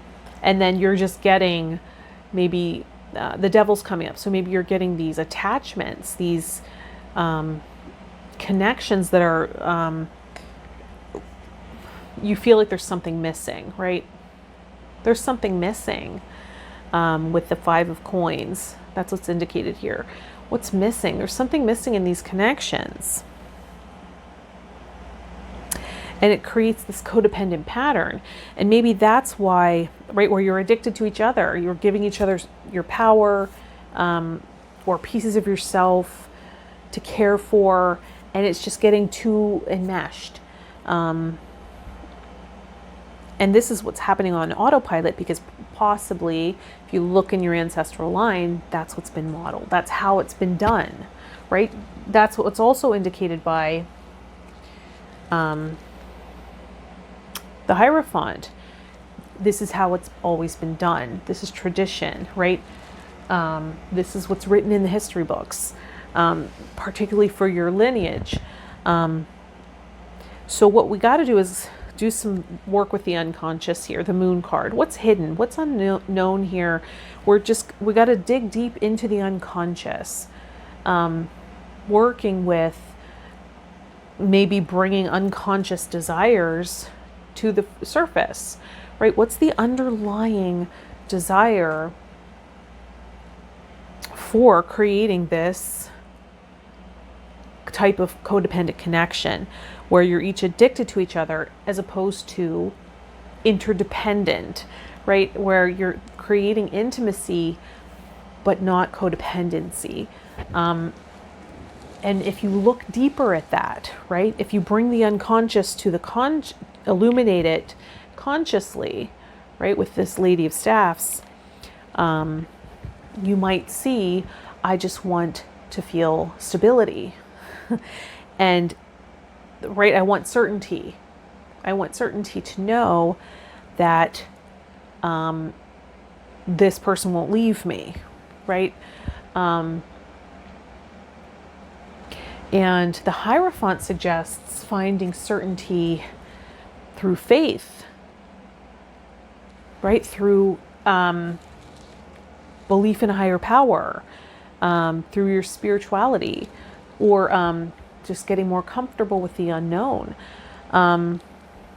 or getting in touch with your own passion. And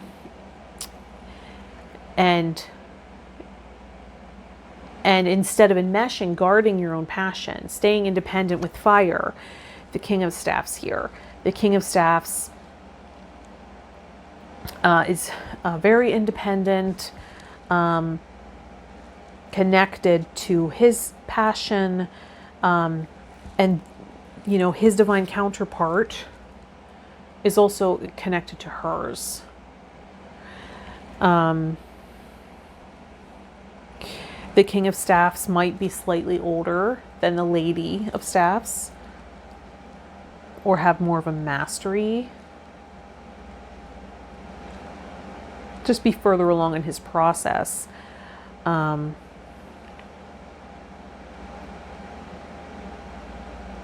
So that might have meaning. It might also be connecting to someone who has this sort of mastery that you're seeking, like a teacher, right? Finding a teacher or the right school, and being a student for a time, right? To gain this mastery over this aspect, maybe how to maintain passion in relationship. And then we have the Six of Vessels, and this is about nurturing energy, just enough, not too much, right? Giving just enough to each vessel, nurturing all your different endeavors, relationships, yourself, meeting your own needs, right? Just enough, not too much, not getting fixated on one, right? Not overgiving, not getting attached or codependent, but finding balance here. And finding the certainty in self-trust that you know how to give care, that you know how to master and manage all these aspects of life for yourself. And then you draw in someone who can do the same for themselves, right? And we have the World card here. The World card indicates an ending of a cycle, right? Could be a year, as we have 4 seasons represented. Could be an emotional cycle, because we have the Heart here. A world of possibilities might be indicated. It will open you, right? Open you up. Ready to love again, right? Healing from the past enough to open your heart to new love. So having weathered the seasons here, and we did get Winter, which could be a timing card. So the Winter might represent the ending of a cycle, right, for you. And then we have the Marriage card, which is the Four of Staffs here. So finding that divine counterpart, that connection, having a mastery over how to nurture that and keep the passion alive, right? And finding stability in partnership by learning to meet your own needs, right? And to nurture each aspect of life, not just relationships, right? So it doesn't all fall on relationship, right? Finding adventures and passion in other areas of life, so that when we come together, we have 2 aligned people. While the couple doesn't look terribly aligned in this picture, they look like they're melting into one another, but the Four of Staffs. The Four Staffs there represent alignment, right? 1111, which is why that's often indicated for couples, divine counterparts. Two aligned individuals, aligned with their purpose, aligned with their higher power. They don't come out of that alignment to enmesh and merge. They stay aligned. And so they can walk together towards the future in purpose, side by side, right? Both growing, committed to growth, right? Perhaps both students of life, of love, committed to growth, lifelong learning. Let's go to the Angel Medicine Oracle cards.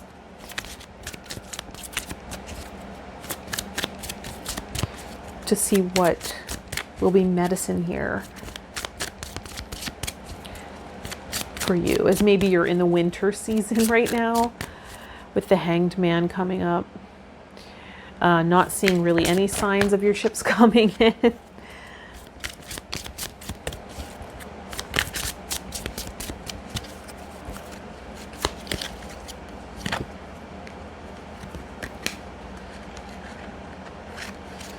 Well, that came up. It was cut your cords, which could make sense, but it's also the card that came up for the last reading, and that's been happening a lot. So I just want to make sure it's a good shuffle. This is for the air dominant people for the week of June 28th, 2020.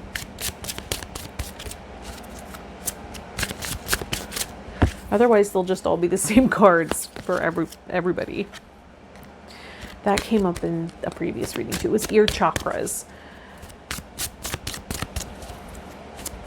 Because I do them back to back to back.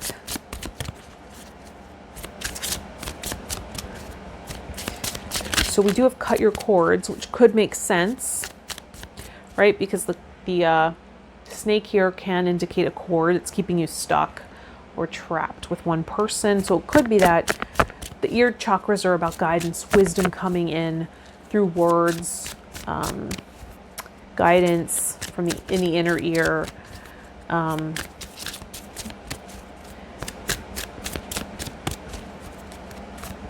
But that also was in another reading. And I guess there's nothing terribly wrong with that. It's just that tends to make me think it was not a clean pull for the card.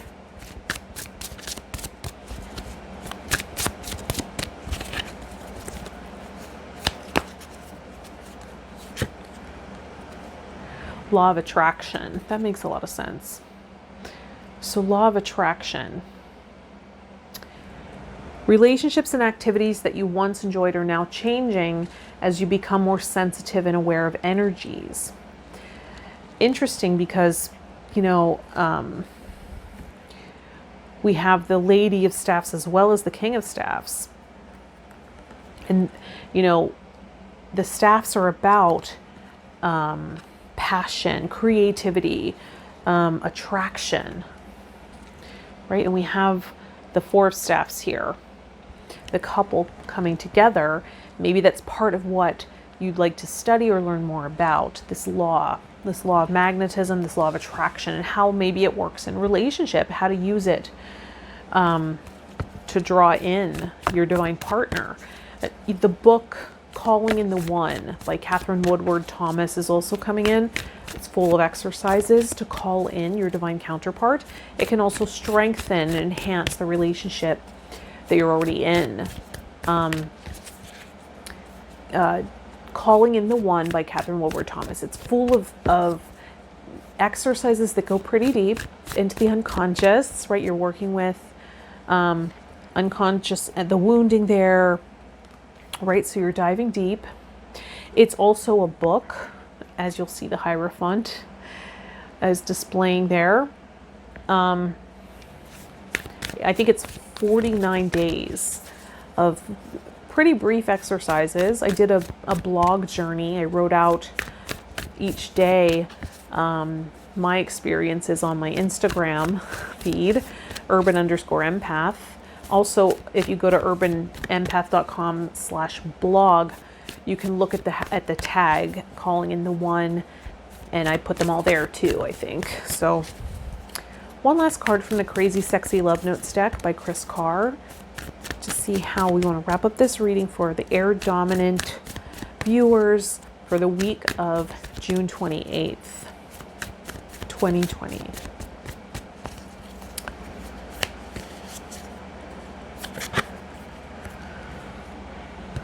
Breathe deeply.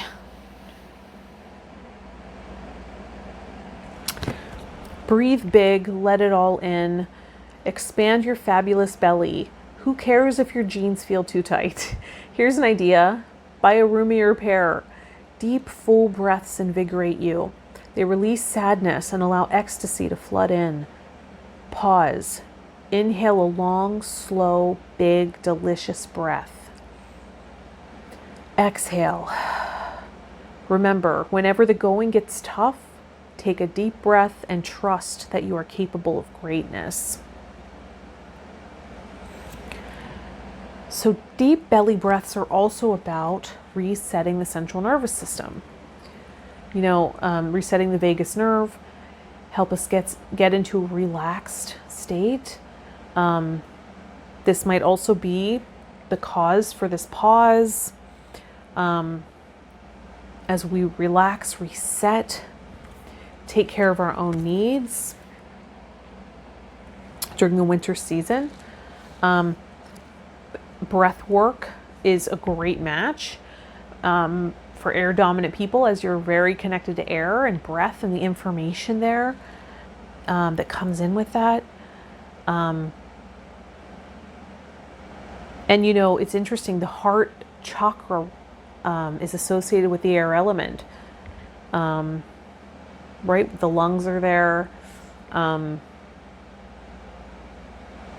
So maybe there is this processing out of grief from perceived losses of past loves.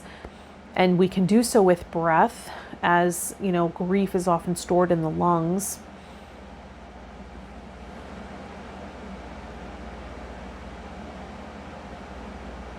You can also maybe work with epidote if you have some. What I like to use is selenite. I have massage wands that I tuck in between my shoulder blades as I'm reclining or laying down, and they help to move stagnant energy out, right, and release it, as well as